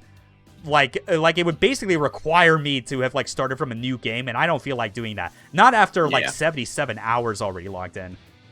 So wait, there was that one mission that looked like a Berserk reference. Is that the only one, or was there more? I mean, like there's, like you're talking about the one where you fight Zerakror in like the post game like multiplayer missions. I mean, like that's the one that most explicitly looks like the Eclipse. The skyboxes in this game, like in general, always look like that the eclipse is happening somewhere. There are some who say it is. Mm-hmm. Yeah, clearly. God, but yeah, just... Oh, yeah, and even stuff that, you know, I think I'll briefly show it. I'll just equip it once, just to show, once again, these developers thought of so many things to cram in here, even if, like, the controls are already cramped as is. Like, it's the sort of thing where, like, I have my own custom control mapping, but the thing is, like, if you go to, like, the control map screen, it's like... you would see that I somehow have basically some inputs that are not mapped at all. You would think, oh, I did that because they're not necessary. Partly that's the case, but that's mostly because the button I would need to bring up the menu to switch weapons on my left arm would not work with my gun arm naturally. But the other reason is because there are more inputs in this game than there are controllers on a gamepad. That's how dense this game is, and you're going to see how they even layer one extra function on top of an existing input, and it requires me to use this sniper rifle to demonstrate it. I think that was one of the other reasons why I eventually wound up putting the game down, is because playing this on a standard Switch controller is bullshit. Yeah, I mean, that's why I use a controller with back paddles, so that I have the D-pad directions there, and I don't need to take my thumb off of the left stick. But here's the thing. Obviously, you have a dedicated button for turning off your flight mode, which is X in this case, or square on DualShock. But when you're grounded, on the ground for real, you know, and then you press that button again, is keyboard the best option? I mean, like, that's definitely an option you could go with, but I've been so used to playing this game with gamepad, and I actually prefer that when it comes to Mecha. Makes it feel that much more machine-like. But yes, you press the X button again when you're on the ground, and you go into a sniper view. You can totally play sniper in this game if you want. You know, there's, like, when the PvP, like, you know there's a really hardcore PvP scene out there somewhere. And you know there's one guy who just flies to the top of the tallest building and then just snipes like a coward. Yeah. Or it's probably helpful in some cases if you're doing PvE, like fighting against like one of those colossal AI and you need like the rest of your team to draw aggro just to give your sniper some space. Like, that works. But here, I guess, is a brief demonstration of, like, the outer controls, which is this one thing where, you know, I want the sequel to keep everything and expand on it more, but I would honestly be fine if they were to just, I don't know, get rid of this, because I don't know how much more they could really do to try and, like, expand on, like, the idea of playing outside of your arsenal. Yeah, unless they had the ability to start Gundam jacking people, then yeah, not too much, not really much of a point to it. Yeah, I mean, it's not like you're that small of a target when you're your mech anyway. Like, unless there's the ability to, like, summon backup arsenals that you have in reserve, like, from different loadouts. That, I think, is the only viable, like, way. But otherwise, it's like, you got a shot function, which you just summon a fin funnel to shoot, which has, like, this cooldown meter that, this heat buildup, infiltrating bases. Well, yeah, that's the thing, though. There is a main quest mission where you do just that, but you only do it once. Like, it's the sort of thing where, like, it doesn't happen enough where I feel like it can be really justified as part of the core loop. Yeah, there's the alt fire for that. But it's the sort of thing where, like, you're definitely having to do, like, a lot of manual aim when you're that far out. And it feels like someone just basically went, well, we can do this, so why don't we? Yeah, which is, I mean, that fits in line with a lot of how the rest of the game works, and a lot of those things that they included, they feel great to do. It's not that it's like, fundamentally, it's not that it's a bad thing to offer. Yeah. Like, why? Because you can't really do the whole Armor Hunter Mellow Link thing. Yeah, which that is a fantasy that's still like no game out there, like, fully, like, delivers it as well as I would want. Like, even in something 100%. Even if you want to point to something like, say, Titanfall, but, like, that's the sort of thing where it's like you're generally, like, a lot of the, like, the mechanics or whatever that comes from, like, dealing with a Titan on foot. It's less about, like, really trying to destroy it. It's more like trying to find ways to disable and hijack it, because the best thing to deal with a Titan is another Titan. You just need something that, like, yeah, if you're doing a proper game that deals with the fantasy of being an Armor Hunter Mellow Link, it's like you kind of need to just commit to the idea of you are playing a human. You are not doing this to hijack another robot and have, like, this dual, like, gameplay style. You need to really, like, explore the possibilities of, like, what a human on the ground would need to do in order to take down a giant robot. Yeah, and if it winds up being, shall we say, heavily influenced by Monster Hunter, great. That's a proven gameplay style. Yeah, like, in fact, they've got a solid like track record for it. That's a totally easy way to, like, get someone on board with it who may not be, like, versed in playing mecha games to begin with. But if they like Monster Hunter, they're like, oh, it's that, but against giant robots. Fucking sold. Yeah, just start off going against, like, 2-3 meter tall robots and then build your way up. Yeah. Just like Monster Hunter. God, now I really want that game. Right. It's something I have wanted ever since I first saw it, and as I said, the fact that it has never been a thing is a travesty. Yeah.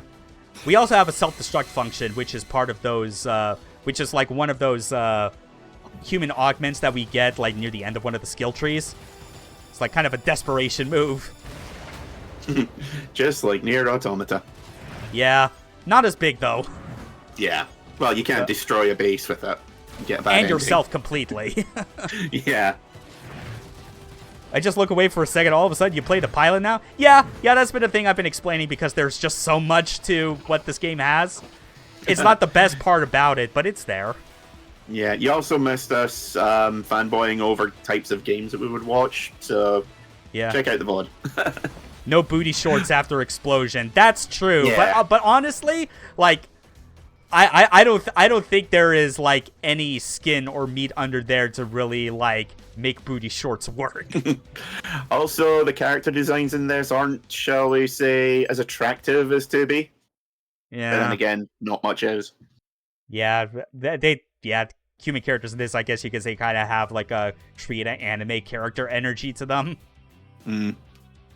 Yeah, but god damn, but is that all I could reasonably show about this game? I think I can, because I already showed off the customization, the augmentation, the ice cream parlor, the difference between buying parts versus salvaging them in the environment, the co-op missions, the exploration missions. This game has a lot, is what I'm trying to get at. This game is fucking amazing. Well, I mean, we're almost at 2 hours, and we've not really, been like, well, I guess we can show this off, so. Yeah, like, this is basically everything. I mean, like, you can also run around the hangar in between missions. That's great. But the only thing missing, again, is a pet the dog function, but what can you do? Yep. I'm pretty sure now that, like, there's been so much notoriety around the Can You Pet the Dog Twitter account, I feel like Titanic Scion absolutely needs it. Oh, 100%. Yeah. I would be surprised if they didn't double down on the dogs. Yeah. I mean, like, they already have something as, like, cute and carefree as going into, like, an ice cream parlor that has its own mascots. Yeah. Like, that actually reminds me of a PlayStation Vita game called Freedom Wars. I think it was like a launch title. And I remember hearing about that. There's a lot of resemblance to this, and it was very Monster Hunter-y. But between missions, you could basically do stuff like go for ice cream, which gave you stat boosts. And you were going up against the big spiky mechs, which bear a passing resemblance to the mechs in this. Yeah. So I wonder if there were any of the team worked on it. I need to find out. I'm trying to remember. Like, well, because this game was by Marvelous. Marvelous yeah. first. In that case, yeah, there's a good chance because I'm fairly certain it was Marvelous that did Freedom Wars. Yeah. Oh, I heard Haseo getting on like the right idea for what the sequel should have. The dogs are going to be either pilots or you can build a dog mech. Friender, come! You need new cybernetics. I'm telling you, we need a new Zoids game.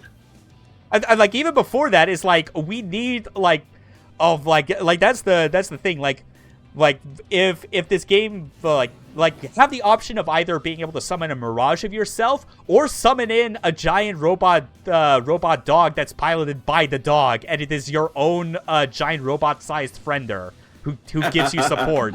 That would be perfect. 10 out of 10 design idea. I love it. The enemy just summons in a whole bunch of reinforcements, and you're just like, mine's bigger. Sick 'em. Like to this day, I am still never not bitter that Vanquish was going to originally have like a robot dog buddy that assists you, similar to Friender, and they had to cut it. And now I want every game with the potential for like dogs and robots in the same game to have a robot dog buddy. You should play Necromunda. What's it called? Hired Gun. Hired Gun. I did actually play that. Yeah. Great soundtrack as well, but that's one of the things that, one of the main gameplay features is the fact you've got a little squeaky toy. Which, and it is literally a squeaky toy, and it summons in your pet's, your cyber augmented dog, and it just dashes about the room like a heat-seeking missile with a fluffy tail. Yeah, because that's about the only flesh part of it that's left at that point. Mm-hmm. Yeah, robot dog buddy in Daemon X Machina Titanic Scion would be good. I'd also be down with just like other things like, I don't know, like maybe like having a level of customization added on top of the Mirage function itself. Because all it does is just make a basic copy of like whatever unit you're playing as right now. But imagine if you could summon a Mirage of like another arsenal that's in your loadout and have it serve a specific role. Like tune its AI. Because Armored Core has dabbled with the idea of AI customization in the past, and those are usually in the games that are considered like some of the best in that series. That'd be a way to do it. Maybe replace, like either improve the outer combat, or just get rid of it entirely to include a new function. Maybe replace the button that lets you exit the cockpit with your robot dog buddy. Or maybe if we want to go even bolder, to kind of get back to what I talk about as being the ultimate flex whenever you make a rich and in-depth mecha gameplay system. Motherfucker, let us go to space. Let us play as an arsenal in space with 6 degrees of freedom. Just the most dynamic, fast-moving space combat ever. I mean, to be honest, given that they've like with this game, they pretty much reach the limits of what you can feasibly do in any kind of Terran-based setting. I would be surprised if they didn't have like storm this enemy satellite or take out these cannons, these orbital cannons, something like that. Yeah, because now it's like this game came out in 2019 on Switch, then a few months later in 2020 on PC. It had post-game support for like about a year or so, and then it was like 2 years after it came out in 2021, they basically announced, oh, by the way, just offhand, we're making a sequel to this. We haven't done the official announcement yet on the name or anything, but we're currently in the process of hiring on a bunch of people because they definitely alluded to the idea that they got some ideas. Whether or not those ideas are going to line up with what we got, I have no idea. Probably not. But I would like to think that they'll be especially ambitious and be able to cram a lot of new system ideas in here. Because with the game looking the way that it does, they don't need to spend that much time and effort and money on making the most, like intricately detailed, visually, dense mecha game ever. It's like, no, the work on that end is already done for you. You got a really strong art style. Just do more. Do even more. Visually, it doesn't really need much more. Bit of polish is always appreciated. Yes. But in terms of visuals, really all it's missing is stuff like shards of armor plating falling off whenever you hit something. And that's really just bells and whistles, you know? You don't need it. It's nice to have, but... Yeah. Like, we already got... Graphically, this is as good as it needs to be. Yeah, because we already got locational damage on our arsenals anyway, but, like, a nice extra detail besides just the meters would be, like, you know, having, like, battle damage on the parts themselves as they get worn down. Yeah, like wear and tear, dirt, fantastic to have, but other than that, like, really all they need to do is just a tiny little bit of polish, and jobs are good. And maybe, I don't know, pare down on the characters a bit and try to make them actually not feel like they're pulling from 7 different anime. I mean, like, when we were going through the AI pilots list, pretty much every character that you pointed out, I was like, yeah, they're from that. They're from that. They're from that. And have the confidence to make characters, like a cast of them, that feel like they all come from a consistent series. Yeah, that's the problem, is that it felt like a mixtape in character form. Yeah. You know, like, you can tell that, yes, we are borrowing from this, and this with these characters. And it's like, okay, but what if you don't? What, like, starting off with, you know, picking a series or an archetype as a basis. Awesome, everyone does that. Yeah. But then you actually need to go the extra step and make them a proper character rather than just being like, they have green hair. This one's finished. Fat. This one looks like one of the Junkers from Overwatch. Like, put in a bit of extra work, guys. Come on. Just characters and story more interesting. That would just be the biggest thing that I would want to be improved. But I don't know how, what direction they would need to go for that. Because the things that make me like the plot and settings of Armored Core is primarily due to the fact that most of those games feel very 80s. Like 80s hard sci-fi mecha anime. Yeah, they've got that feeling of... But this does not have that vibe. Like, this tries to go in the opposite direction, because Armored Core has a very, very strong feeling of everything being as impersonal as possible. Whereas this tries to make you care about characters, and you're like, okay, but I don't. Yeah. What are you going to do now? That's the real damning part about what is otherwise, you know, in the grand scheme of this game that I have played 77 or so hours in, according to the play log, minor part in my enjoyment of this game overall. Like, even with that blemish, this was, like, a fantastic game that I really fucking needed at the time.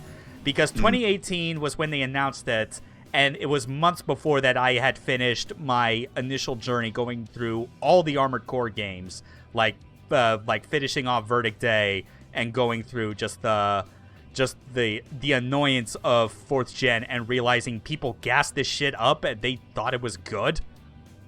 And it was like, and then it's I wanted another Armored Core game, but then this got announced that year, and then it came out in 2019 after Sekiro, and just me feeling like, this is what FromSoft does now. They just do they just do Souls games, or they just do total conversion mods of their Souls games into into a different game completely. Yeah, I mean, when Fork and For Answer came out, I was like, everyone likes this but me. Am I the problem? And then, over the last decade or so, it's been really gratifying to see people be like, no, it just wasn't actually that good a game. It just looked very pretty. Yeah, and was really fast. Yeah, and just burned out your retinas with the amount of bloom on screen at all times. Yeah, just all the early 360 gen graphical effects amped up to their worst. Yeah, when I think of that era of gaming, I think of Gears of War and Armored Core 4. Just the worst excesses of graphical bells and whistles. Yeah. So yeah, this game, 2019, really, when you think about it, was there were essentially two types of mecha games that came out that year, like this and Hardcore Mecha. Very different types of games. This one's 3D. Hardcore Mecha was 2D, but both are just made with so much love and serve as a reminder of what mecha games in terms of gameplay should be, how it works as being just the in-depth system, as well as the Arian at least thinks of the PS360 era more positively by thinking of DMC4, which, that's fair. I mean, I'm going to say you've got clearly happier memories than I do. I mean, Capcom games in general, a lot of them were some of the better looking examples from that generation, so I do not fault people for thinking of those first. But yeah, I think of DMC4, I think of half a game that was copied and pasted. Well, yeah, I mean that kind of spoils it for me a little. Oh, a little bit. Some sick combo videos, though. Oh, some amazing music on the soundtrack as well. Mm-hmm. It's some good stuff. God. Oh. All right, I've gotten all the gushing out of Daemon X Machina as I can. I cannot understate how excitedly waiting I am for any more info about the sequel. Just getting the title reveal was earlier this year was pretty good. I imagine that this game has to be gearing up for a 2024 release, and when that happens, I am oh man. It is both going to be me being excited for what new stuff they have, while also trying to make sure that I am not letting my dreams of what a Daemon X Machina sequel should be get in the way of the reality. Because we already talked about stuff about wanting space combat or customizable AI for your Mirage. Those are the ones where I feel those would be the most logical ones. But I could also see them not going for that and doing something completely different. Desperate. I mean, it's entirely possible. The sound they'll make rattling their cage will serve as a warning. It's entirely possible they could just go completely the opposite direction and have everything happening subterranean. Unlikely, but it's another way of changing things up. Damn, yeah. Yeah, there's all... Sky's the limit. Space, even. Sky's the limit, but also the core of the Earth. Oh, yeah. That was great. Oh, yeah. This was fun. Thanks for being on for this one, Kaboom. Always a pleasure. Yeah, I hope that my... It's funny how it was so little time was spent on the actual missions just because... Fantastic! It was! Thank you! Thank you, Frank Hell West. Yeah. When is the last episode? Next week from today. Yes, this time next week. Yeah, Kaboom will be back for that, because at this point we have now finally given one last hurrah to all my co-commentators, and Kaboom, greatest of all my friends, will be there to see our surprise last game, which I'm still not going to allude to what it could possibly be, other than there is a lot of customization that goes on in that. I know what it is, and let's just say no one will be prepared. No one. I mean, you can kind of guess in the idea that it is going to be a game about robot customization. Custom Robo End. God damn it! That already happened. That already happened months ago, man. Yeah, no, I thought we were going to do a Redux. Oh, right, yeah.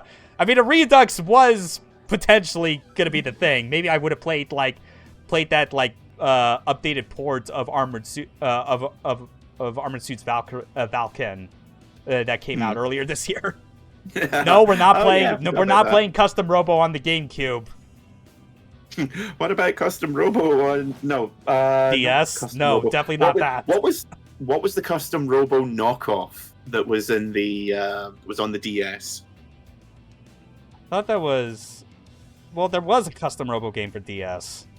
I know, but there was another one which had like the very similar art style. It was all spiky and pointy. And was it like a Metabots game or something?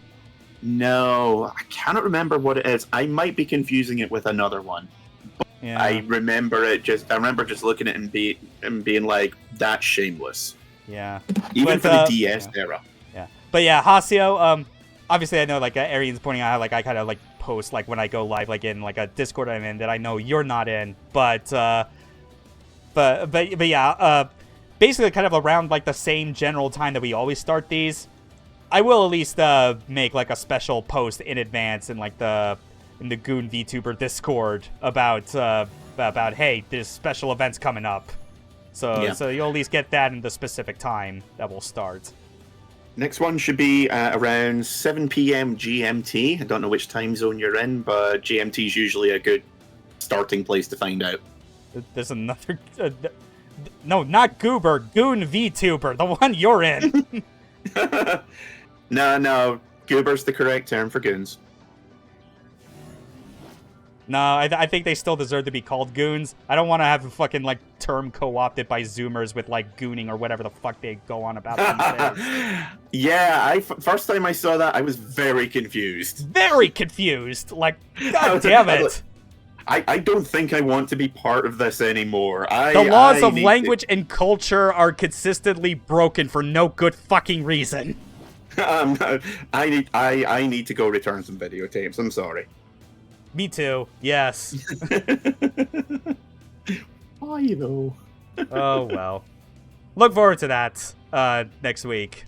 For the finale, the last year of the Mecha stream, and the last live stream of my whole career because I cannot deal with the scuff anymore.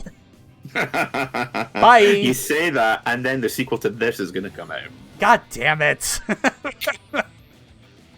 All right, take care, everyone. Later.